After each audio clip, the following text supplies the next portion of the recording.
February 7th, 2017. Love and Sex. The photo was last night when Howie was playing with Jamie's dog Hurley and being watched by Babylon the cat. This morning, Howie pounced into the bed and said, "We have an emergency." He ripped off his pajamas and had, something that needed attention. And I'm not going to talk about some of that because it's pretty steamy. Let's see to where I can get to. All I could say afterwards was, "Well, aren't you full of surprises?" I came into my computer to start my day and now am in tears at the beautiful letter he wrote to his cousin Alan last night. Dear Al, this is dated February 6, 2016. Over the years, I think the only mail you have ever got from me was sent as humor, like the recent defective golf shoes letter for which I am still expecting payment, or like the enclosed anatomy of a kvetch. This is not one of those letters.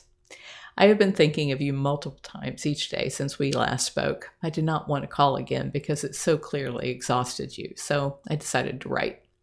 I am so very sorry to hear you struggling so. The closest I can personally identify to what you are describing in terms of lack of energy is the recovery from my heart surgery 2 years ago. In addition to the normal strain of such surgery, I lost a lot of blood and was very anemic. If I did as much as get up and use the bathroom, I was so exhausted I had to go back to sleep in the recliner. I had the psychological benefit of knowing this too shall pass. It is unclear to me if you are still having the Cleveland Clinic there do tests. I so hope you can find a cause and a solution for this. Speaking of the Cleveland Clinic, you probably saved my life by insisting that I go there. You may or may not recall, but the doctor there, who only does mitral valve work and has done more than any person in the world, said mine was one of the most difficult he has ever done.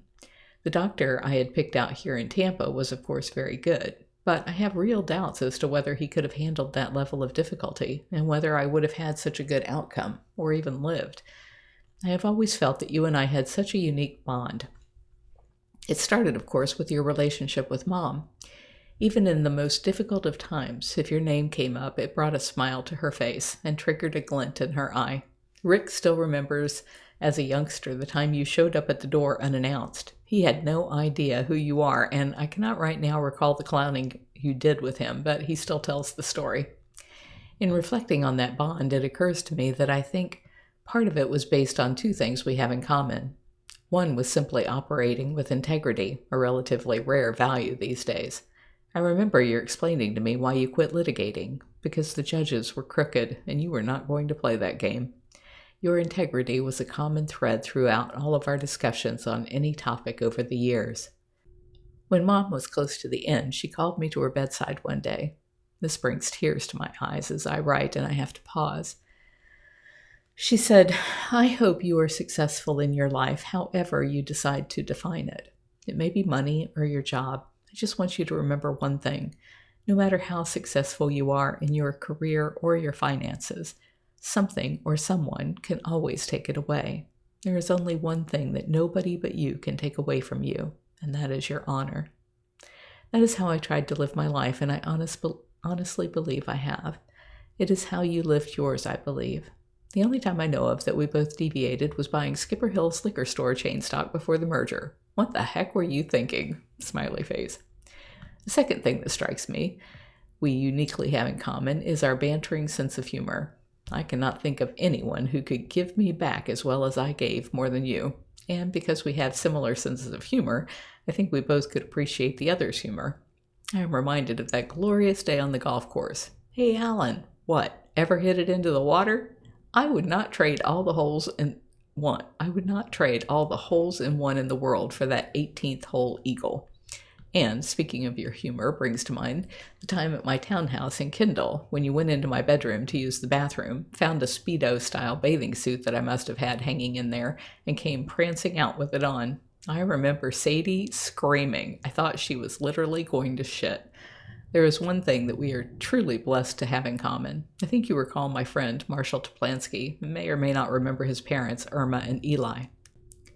Irma was like a second mother to me. She passed just last year. Fortunately, I got to go to Poughkeepsie for her 90th birthday party. She was in a wheelchair with an oxygen tank, but alert as ever and surrounded by many longtime friends. And of course, I prepared a humorous element where I took photos from over the years and captioned them. It is enclosed in case you want to peek. You did not know her to have the personal side of the humor. Not my best. The photos did not give me much to work with, but it lightened up the event. Why they come to mind is about 25 years ago I was visiting them in Poughkeepsie. Eli had been a competitive runner in his youth. He was about 70 at the time and could no longer jog but loved to walk, so we took a walk. That was back when I could take a long walk, speaking of the toll age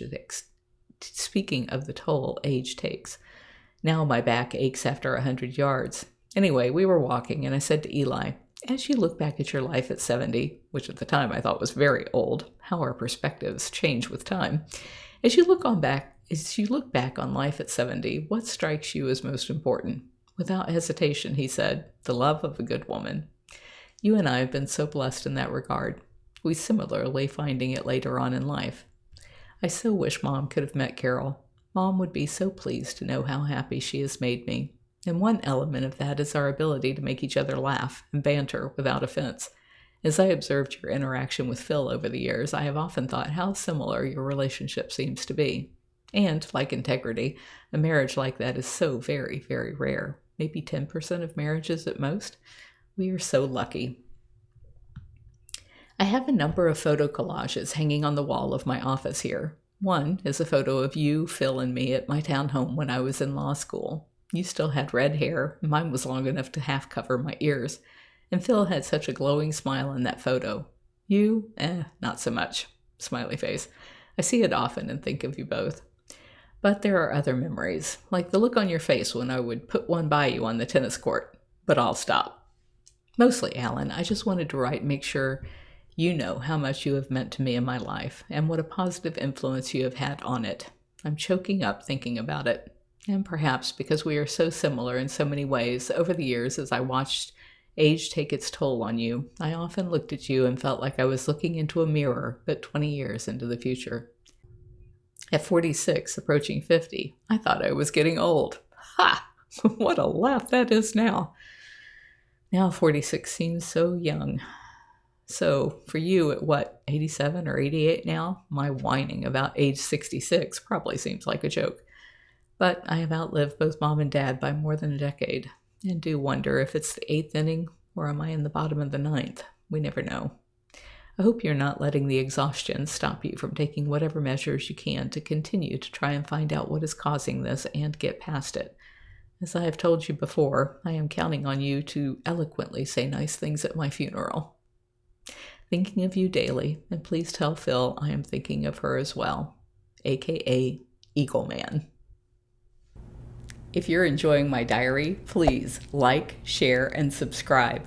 You can find other ways to connect to me over at bigcatrescue.org/Carole.Baskin.